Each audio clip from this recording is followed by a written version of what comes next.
사람들은 모든 순간이 즐거운 일들로만 채워지기를 희망하면서 살아갑니다. 내 삶은 한순간도 근심 걱정 없이 평안했으면 좋겠다. 이게 사람들의 아마 마음일 것입니다.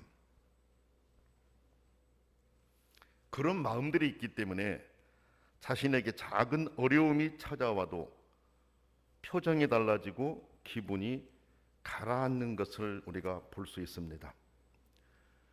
그러나 세상은 내가 원하는 대로 돌아가지 않는다라고 하는 것을 깨달으면서 주어진 환경을 탓하기보다 내 마음을 단련하여서 환경에 적응하려고 노력하는 것이 필요합니다. 사람은 웃을 때가 가장 보기 좋더라고요. 그래서 그 사람에게서 미소를 발견할 때 가장 예쁘고 아름답고 나도 평안하고 그런 것 같습니다. 그러나 그렇게 살아가기가 매우 어렵습니다.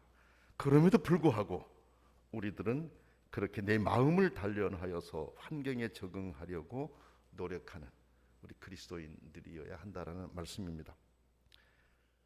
해가 뜨는 날이 있으면 비가 오는 날이 있고 더운 날이 있으면 추운 날이 있는 것이 세상의 이치입니다. 왜냐하면 해도 필요하지만 비도 필요하기 때문에 그렇습니다. 더운 날도 필요하지만 추운 날도 필요합니다. 한 아이가 태어나 즐거움을 주지만 한 사람이 세상을 떠나 슬픔을 주는 것, 이것이 세상입니다. 세상은 이렇게 다양성이 내재하는 가운데 우리도 그런 현실에 적응하며 살도록 만들어졌습니다. 그러므로 모든 환경에서 내가 무엇을 기뻐하며 살 것인지를 찾으면서 살아갈 수 있어야 됩니다. 나는 무엇을 기뻐하며 살 것인가? 이걸 늘 생각하며 살아야 된다라는 말씀입니다. 우리는 그리스도인들이기 때문에 더욱더 나를 향하신 하나님의 뜻을 먼저 생각하고 그 안에서 기쁨을 찾으면서 살아가려고 우리가 힘써야 합니다. 성경을 보면 사도 바울은 고난의 순간에서 기쁨의 이유를 찾아 나갔습니다. 그 내용을 보면 이렇습니다. 사도 바울은 놀라운 영적 체험을 경험했습니다. 아마 믿음 생활을 하면서 한 번쯤은 놀라운 영적인 어떤 체험들, 이런 경험을 해보신 분들이 아마 있으실 겁니다. 사도 바울도 그랬습니다. 하나님이 그에게 그 놀라운 선물을 주셨습니다. 그는 자기가 본 환상을 말하는 것이 유익한 것이 아닐지라도 자신이 경험한 고유한 사건이었기 때문에 자기가 본 그 환상들과 계시들을 부득불 자랑하겠다 그랬습니다. 여기 부득불 자랑하겠다라고 하는 것을 보게 되면은 지금까지 내가 자랑을 안 했었고 자랑하는 것이 나에게 도움이 덜 될 거고 또 하나님의 영광을 가릴 수도 있다, 이런 생각을 해서 말하지를 안 했던 것 같은데 여기서는 그냥 부득불 자랑하겠다 그랬습니다. 왜 그랬을까? 그 말씀의 배경을 보게 되면 당시 사도 바울을 그 사역을 반대했던 사람들이 있었습니다. 그래서 그 사람들이 자꾸 사도 바울을 향해서 비난을 하는 거죠. 이런 이 사람은 영적으로 우리들보다도 못하다라는 논리를 펴면서 사람들을 이렇게 설득해가지고 이 사도 바울의 입지를 자꾸 줄여가려고 만들었었어요. 평안할 때는 그렇지 않지만 어떤 문제가 발생하게 되면 그런 사람들이 생기잖아요. 그렇죠? 그런 사람들이 생겨서 사역하는데 이런 그 사역자가 영성이 없다, 영적으로 무하다 하면서 이렇게 이제 그 말을 자꾸 만들어가는 사람들이 생기거든요. 생기거든요. 그래서 이제 결국은 이 사역자로 하여금 이렇게 그 영적인 입지를 이제 줄여가게 하고 자기의 지평들을 넓혀가게 해가지고 자기 세상을 만들려고 하는, 이게 이제 보통 어떤 문제가 발생할 때 나타날 수 있는 현상들이에요. 근데 고린도 교회도 그런 문제들이 있었지 않습니까? 근데 이 사도 바울은 영적인 체험을 안 했던 사람이 아니야. 정말 놀라운 영적인 체험을 했던 분입니다. 그런데도 지금까지 말을 아꼈습니다. 얼마 동안 아꼈습니까? 14년 동안이나 아꼈다 그랬습니다. 그렇죠? 14년 동안이나 자기가 받은 그 놀라운 환상과 계시, 그 은혜를 말하지 않고 마음에 담고 하나님의 사역을 감당해 왔었습니다. 그런데 이제는 내가 부득불 말해야 되겠다. 말하지 않을 수 없다. 그렇죠. 그렇게 하면서 이제 말을 합니다. 그런데 자기가 14년 동안이나 말을 하지 않고 마음속에 담고 있었던 것을 말하려고 하면서도, 자기 얘기를 하면서도 3인칭을 써가지고 자기를 제3자로 설정하고 말을 이어갑니다. 내가 이랬다 그러질 않습니다. 내가 이렇게 환상을 보고 이런 놀라운 일을 경험했다 그렇게 하질 않습니다. 자기 이야기를 하면서도 제3자로, 자기를 3자로 설정하고 있어요. 성경 보면 이렇죠. 내가 그리스도 안에 있는 한 사람을 안다 그랬거든요. 자기가 아는 그 한 사람이 누구예요? 자기 자신이에요. 자기 자신이에요. 내가 그리스도 안에 있는, 그러니까 예수님을 믿는 성도 한 사람을 안다, 이런 말 아닙니까? 자기 자신을 이야기하면서 그렇게 말을 합니다. 그러면서 그가 14년 전에 셋째 하늘에 이끌려갔다 그랬습니다. 이거는 이제 고대 사람들의 우주관을 전제로 하고 있습니다. 고대 사람들은 우주가 3층으로 되어 있다 이렇게 생각을 했었거든요. 그래서 이제 이 3층에 낙원이 있다 이렇게 이제 생각을 했었는데, 그래서 이제 바로 그렇게 그 낙원으로 이끌려가서 말로 표현할 수 없는 말들을 들었는데 사람이 가히 이르지 못할 말이라 그랬습니다. 그래서 여기 낙원은 셋째 하늘의 어떤 지점을 의미한다 이렇게 이제 해석하고 있습니다. 사도 바울은 이런 사람에 대해서 자랑하고 자기 자신에 대해서는 약점밖에 자랑하지 않겠다 그랬어요. 자기 자신에 대해서는 약점밖에 자랑하지 않겠고, 내가 알고 있는 그리스도 안에 있는 어떤 한 사람, 그 사람이 경험했던 거, 그렇죠? 그것에 대해서 이야기하지만은 나에 대해서는 약점밖에 자랑하지 않겠다. 그러면서 다른 것을 자랑할 마음이 있어서 자랑한다고 할지라도 사실대로 말한 것이기 때문에 어리석은 사람이 될 까닭은 없지만 사람들이 내게서 보고 듣고 한 것 이상으로 나를 평가하게 될까 봐 자랑을 그만하겠다 그랬습니다. 사실대로 말하기 때문에 틀린 것은 아니고 분명히 옳은 얘기지만은, 내가 말을 하고 나면 내 말을 듣고 또 나를 보고 그 이상으로 나를 평가해가지고 나를 이상하게 막 영적으로 막 저 뭐 높은 이런 사람처럼 보고 그렇게 할까봐 그만두겠다 그랬습니다. 사람들은 자기에게 일어난 어떤 일이 있으면 그것보다 더 확대해가지고 자랑하려는 습성들이 있지요. 근데 바울은 그렇지 않았습니다. 오히려 확대 해석하여서 자신을 바라보지 않을까 하는 우려를 먼저 생각하고 자기가 겪은 일들에 관한 얘기들을 삼가겠다 그랬습니다. 그러나 어떻든 그는 놀라운 영적 경험을 했습니다. 그렇지만 그 경험한 것으로 인해서 자기 자신이 드러나고 반대로 하나님이 가려지는 것을 우려해서 조심했습니다. 이런 자세가 하나님을 섬기는 신앙인들의 바른 자세라고 볼 수 있어요. 그렇죠?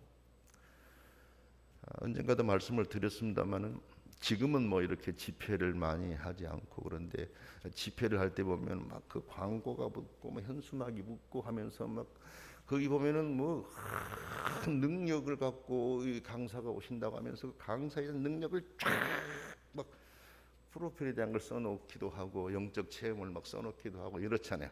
그래서 사람들이 저 사람 만나면 모든 게 다 해결되겠다. 예수님 만나면 해결된다는 게 아니고 저 사람 만나면 해결되겠다는 생각을 갖고 모이게 하는 이런 현상들이 있어요. 있습니다. 그건 절대 옳은 것이 아니잖아요. 그렇죠? 자기를 드러내지 않고 그리스도를 드러내야 되는데 자기가 드러내고 자기가 다 하는 것처럼 생각하는 이게 사람들의 생각인데 사도 바울은 그렇지 않았습니다. 혹시라도 그럴까봐, 혹시라도 그렇게 생각할까봐 사실은 14년 동안이나 마음속에 담아두고 있었고, 지금 말하면서도 내가 그랬다라고 말할 수 있지만은 그렇게 하지 않고 내가 아는 어떤 사람이다라고 표현하는 것을 우리가 봅니다.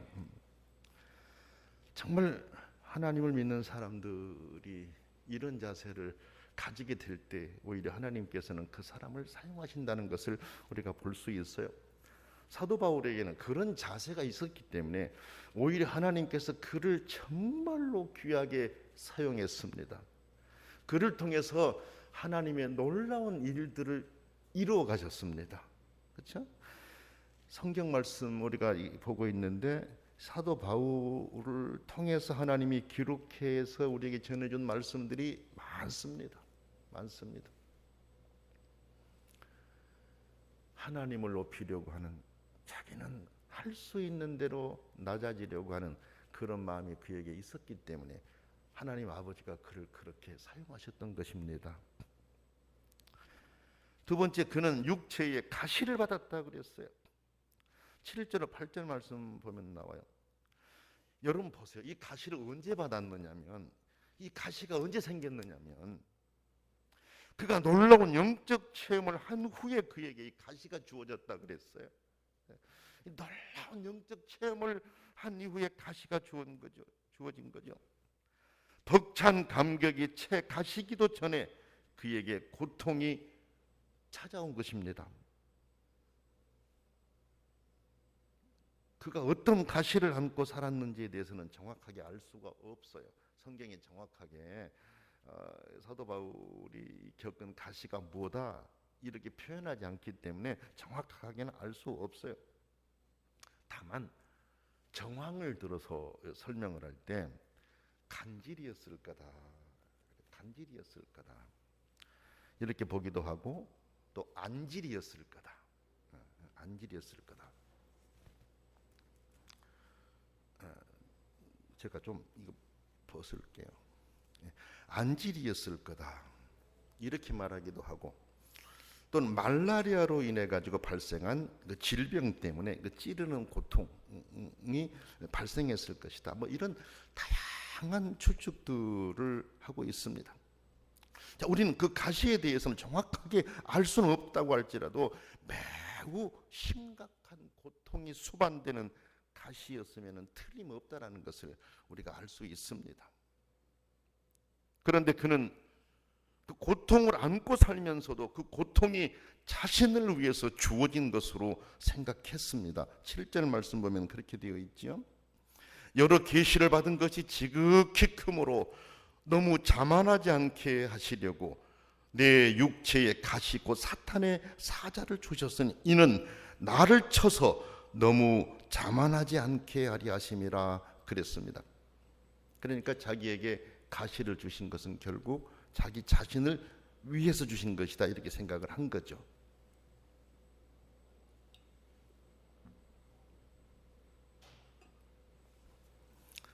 자기가 자만해지면 하나님보다 자신을 나타낼 수가 있고 사람들 앞에서도 교만하게 행동할 수가 있으므로 하나님은 미리 이것을 방지하시려고 자신에게 이런 아픈 가시를 주셨다 이렇게 고백하고 있습니다.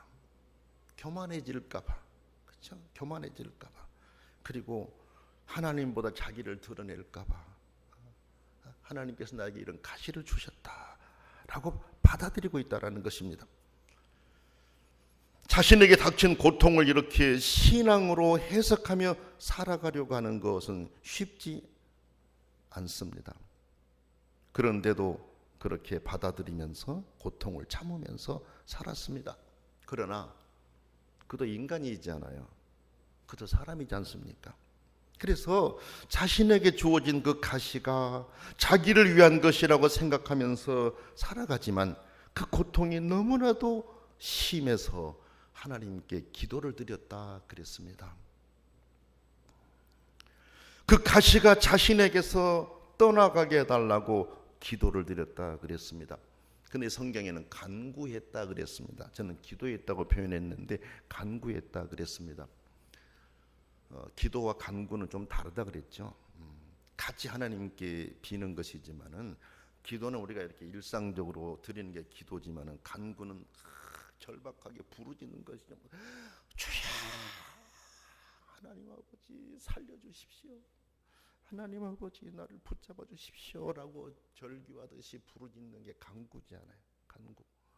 성경을 보면 기도라는 단어도 나오고 간구라는 단어가 나오고 그래요. 사도 바울 같은 경우뿐만 아니라 다윗, 모세 보면은 기도에 대한 내용과 간구에 대한 내용들이 나와요. 여러분도 그렇잖아요. 기도할 때가 있고 간구할 때가 있잖아요. 간구할 때가 있지 않습니까? 눈물을 흘리면서 부르짖으면서 간구할 때는 언제였습니까? 이 상황 하나님 아버지 견디기 너무 힘들어요. 이거 해결해 주셔야. 이럴 때 우리는 간구하잖아요. 간구하지 않습니까, 여러분? 사도 바울은 그렇게 간구했습니다. 그 가시가 자신에게서 떠나가게 해달라고 그렇게 간구했던 것이죠. 그것도 3번이나 그렇게 했다 그랬습니다. 이 3번은 어떤 의미가 있습니까? 예수님께서 십자가를 앞두고 골고다 언덕에서 3번 기도하셨던 그 내용이 생각나지 않아요? 그렇죠? 사도 바울은 3번을 넘기지 않았어요. 그렇죠?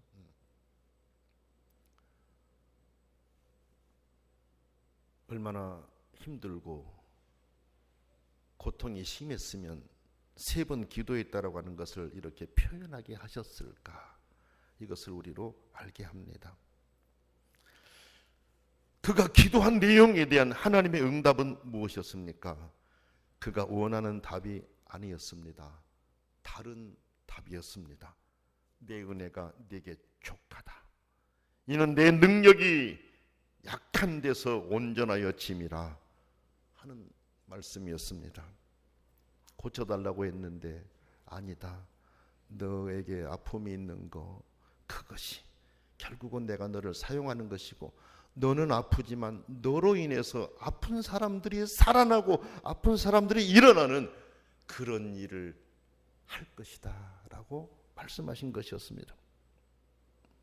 내가 아픔을 겪음으로 네가 아픔을 겪음으로 너를 통해서 다른 사람의 병을 고치고 다른 사람이 눌림에서 벗어나게 될 것이다 라는 의미로 해석할 수가 있습니다. 여러분이 여러 차례 기도를 드렸는데 기도한 대로 바뀐 것이 아니라 전혀 바뀌지 않고 그대로 있을 때 여러분은 어떤 마음이었습니까? 여러분의 환경을 놓고도 기도하고 여러분의 삶을 놓고도 기도했었는데 바뀌지 않을 때 어땠습니까? 기도할 필요 없어. 기도해도 변화가 없어. 그래서 낙심하고 기도하지 않았던 여러분들 아닙니까? 아니면은 뭐야? 하나님이 살아계신다면 이렇게 하는 거야? 라고 해서 신앙의 회의를 느꼈습니까, 여러분? 우리를 생각해 보면 지금 사도 바울의 심정이 어떠했을지 짐작이 갑니다. 짐작이 갑니다. 그렇죠?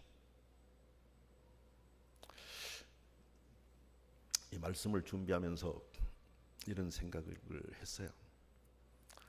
성도 여러분들이 정말 하나님께 가까이 가고 하나님 앞에 신실한 모습으로 살면서 내 주변에 힘들어하는 사람들이 있을 때 손잡고 기도해 주고 아픈 사람이 있을 때 손잡고 기도해 줄 때 하나님께서 여러분을 통해서도 귀한 일들을 이루실 수 있다라는 이런 생각을 가지면서 기도하면서 말씀을 준비했습니다.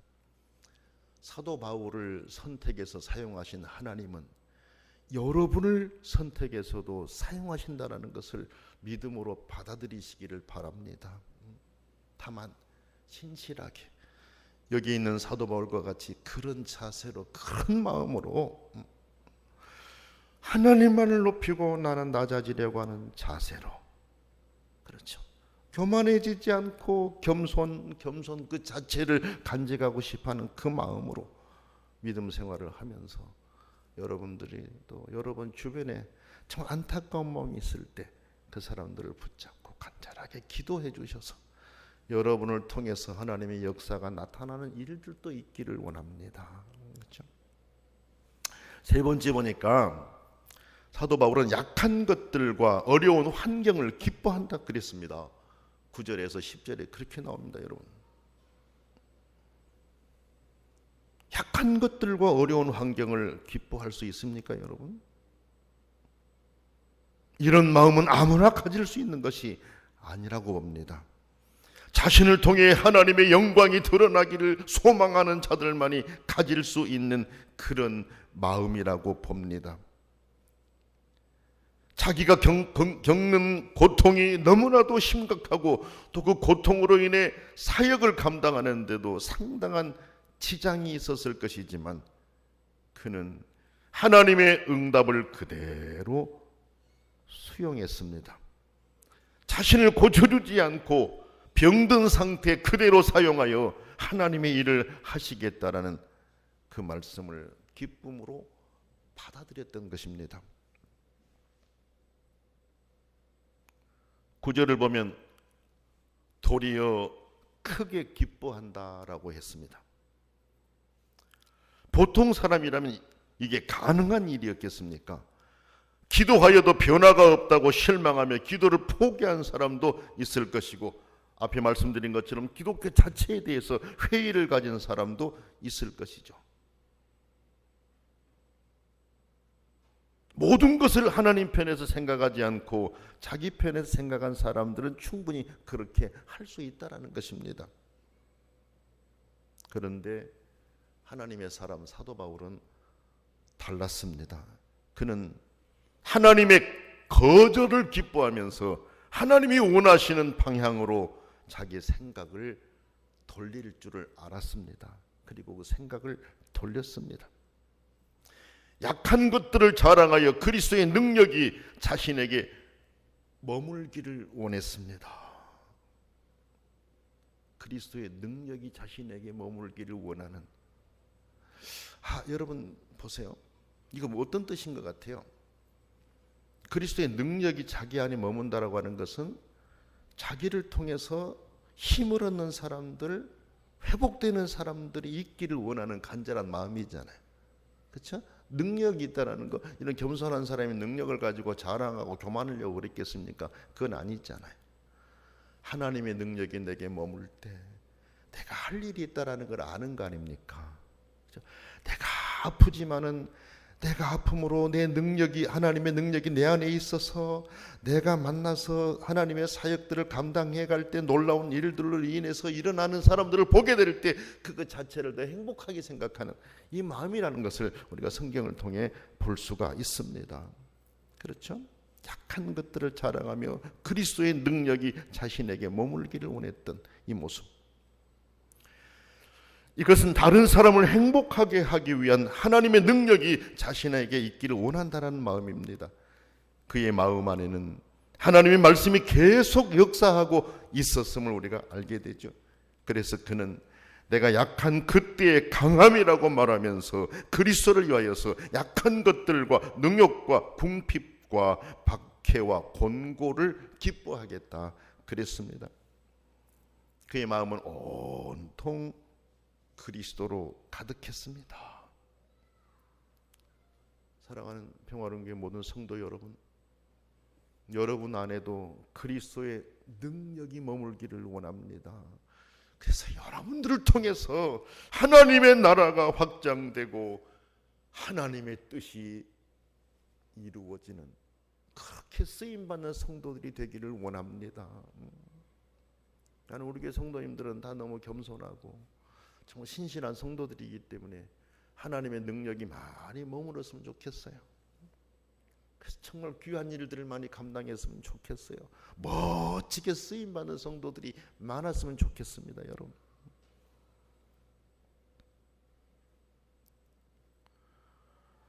오늘 우리는 그리스도인으로서 무엇을 기뻐하며 살고 또한 무엇을 기뻐하며 살기를 원하고 있습니까?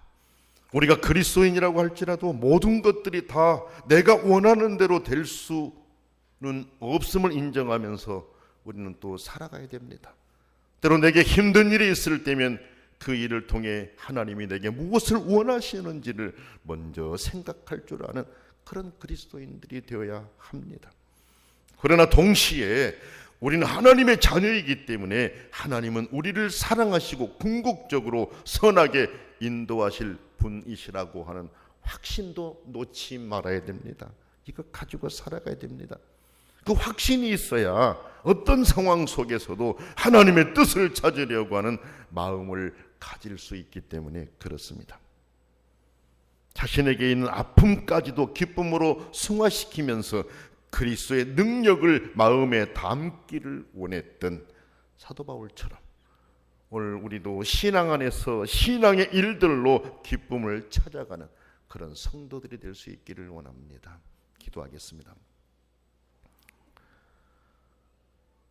전능하신 하나님 아버지, 하나님의 사람 사도 바울처럼 그렇게 아버지께 쓰임받는 것을 더 소중하게 여기며 사는 그리스도인들이 되게 해주시기를 원합니다. 그리스도의 능력이 자신 안에 있어서 자기는 아프지만 자신을 통해 회복되는 사람들이 많아지기를 희망하는, 그래서 오히려 아픔이 있지만 기뻐하겠다라고 하는 사도 바울처럼 전능하신 아버지여, 신앙 안에서 참된 기준을 찾으며 살게 하시고 평화로운 교회 모든 성도들 겸손하게 하나님을 높임으로 전능하신 아버지께 아름답게 쓰임받기를 원합니다. 사용하여 주시옵소서. 예수님의 이름으로 간절히 기도드립니다. 아멘.